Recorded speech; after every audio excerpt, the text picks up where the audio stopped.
You've probably heard "it's better to be feared than loved" used to excuse cruelty.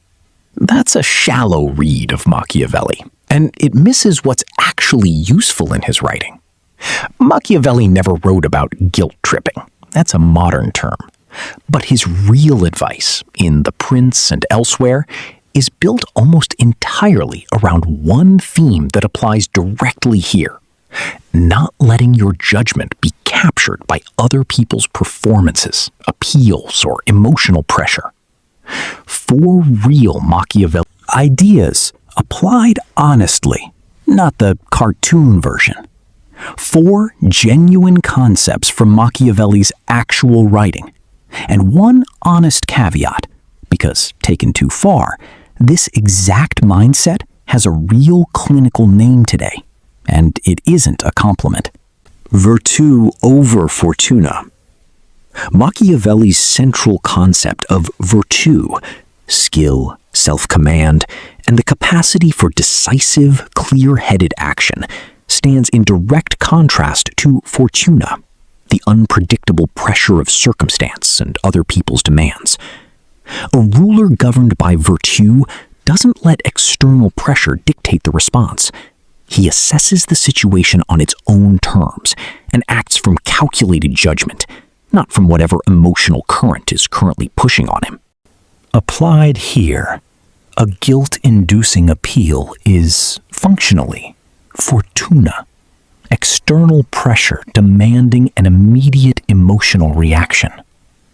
Machiavelli's advice, translated directly, is to assess the actual situation before responding to the pressure of it.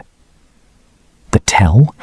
Are you responding to what actually happened, or to the intensity of the pressure being applied right now? Machiavelli also wrote directly and specifically about people whose entire method is emotional pressure dressed as concern. 2.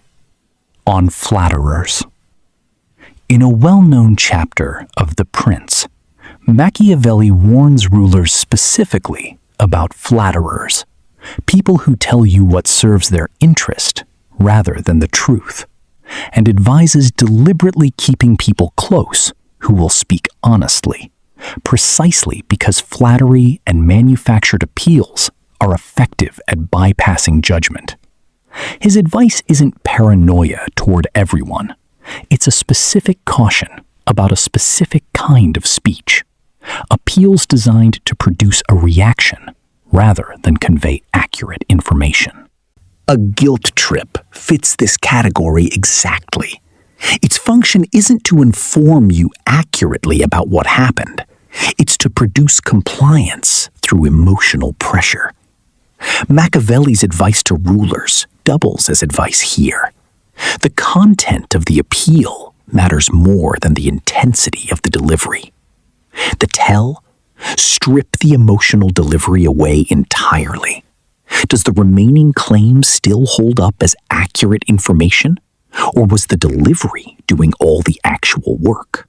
This connects to something even more central to how Machiavelli thought people actually operate: the gap between how something looks and what it actually is. 3. Appearance versus substance. Machiavelli was unusually direct for his era about the gap between appearance and substance in human affairs, observing that people are often judged and often successfully manipulate others based on how something appears rather than what it actually is. This wasn't cynicism for its own sake. It was a practical observation. Appearances can be deliberately constructed, and a capable judge of a situation has to be able to separate the performance from the underlying reality. A guilt trip is structurally exactly this gap in action. Genuine distress and performed distress can look identical from the outside, and the entire tactic depends on you not making that distinction. Machiavelli's advice, applied directly. Evaluate the substance. What actually happened? What's actually being asked? Whether the obligation genuinely follows, separately from how convincingly it's being performed. The tell. Would this claim still be convincing if it were written down, flatly, without the emotional performance attached to it? All three of these point toward the same underlying discipline, one Machiavelli considered the actual foundation of effective judgment. 4. Independent judgment.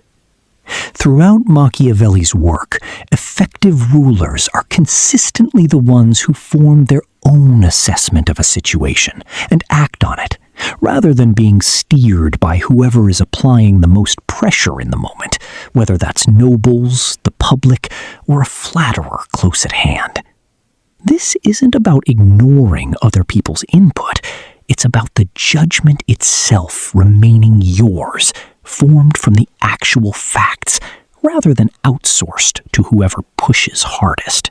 Applied to guilt tripping specifically, the goal of the tactic is to make someone else's emotional state the deciding factor in your next action, overriding your own assessment of what actually happened. Machiavelli's consistent advice is the same regardless of who's applying the pressure. The judgment stays yours. The honest caveat. Here's the part worth being direct about. Taken past a certain point, exactly this mindset, treating other people's emotional appeals as data to be coolly assessed rather than genuinely engaged with, has a real clinical name today: Machiavellianism, one of the three traits in the dark triad, alongside narcissism and psychopathy, studied extensively since psychologists Richard Christie and Florence Geis developed the original Mach 4 scale. It describes a stable personality pattern built around strategic, unemotional manipulation of others for personal advantage, which is a genuinely different thing from simply not being manipulated yourself. The distinction matters. Using these ideas to avoid being controlled by manufactured guilt is a defensive skill.